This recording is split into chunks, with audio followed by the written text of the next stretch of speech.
എല്ലാവർക്കും നമസ്കാരം. എല്ലാവർക്കും എൻ്റെ പുതിയൊരു വീഡിയോയിലേക്ക് സ്വാഗതം.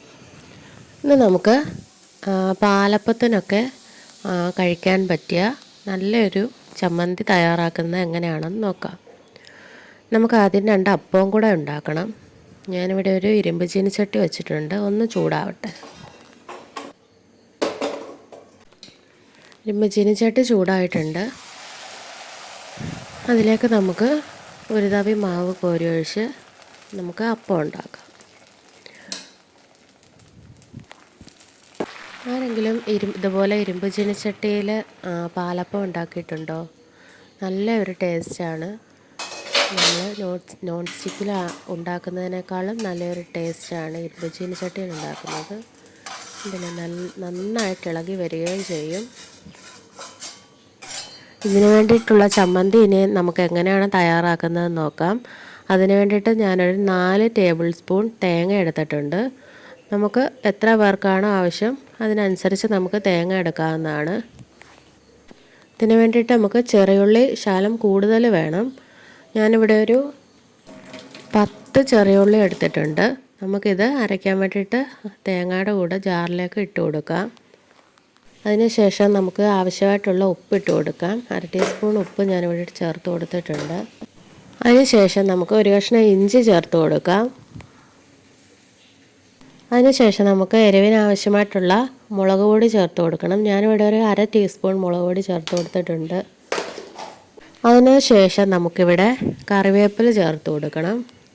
നമ്മൾ കടുക് വറക്കാനും കറിവേപ്പില എടുക്കുന്നുണ്ട്. അതല്ലാതെ ഇതിനകത്തിലും നമുക്കൊരു 5-6 കറിവേപ്പിലയുടെ ഇല ചേർത്ത് നന്നായിട്ടൊന്ന് ക്രഷ് ചെയ്തെടുത്തിട്ട് വരാം. നന്നായിട്ട് ഒരുപാട് അരയണ്ട.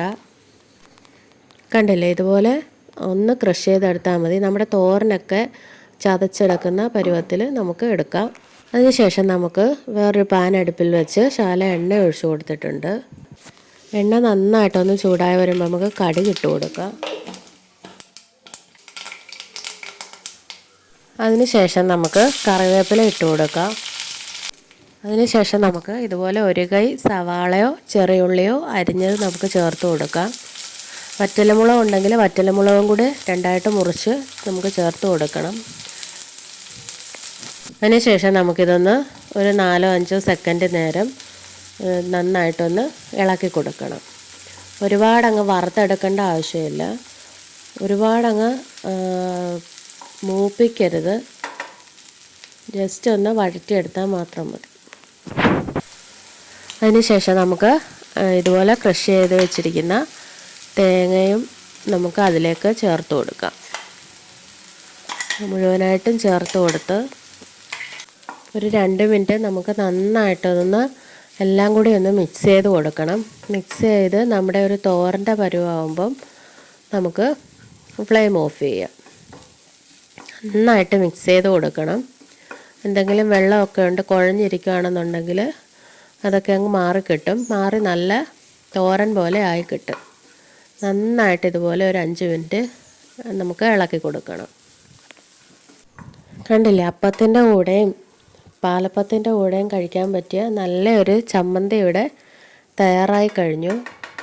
എല്ലാവരും ഇതൊന്ന് ട്രൈ ചെയ്ത് നോക്കണം. ഇഷ്ടപ്പെടുവാണെങ്കിൽ സബ്സ്ക്രൈബ് ചെയ്യണം, സപ്പോർട്ട് ചെയ്യണം. നമുക്കിനി ഇത് അപ്പത്തിൻ്റെ കൂടെ കഴിക്കാം. കണ്ടില്ലേ, നമ്മൾ നേരത്തെ തന്നെ ഇവിടെ അപ്പം ഉണ്ടാക്കി വെച്ചിട്ടുണ്ടായിരുന്നു. എല്ലാവരും ഇതൊന്ന് ട്രൈ ചെയ്ത് നോക്കണം.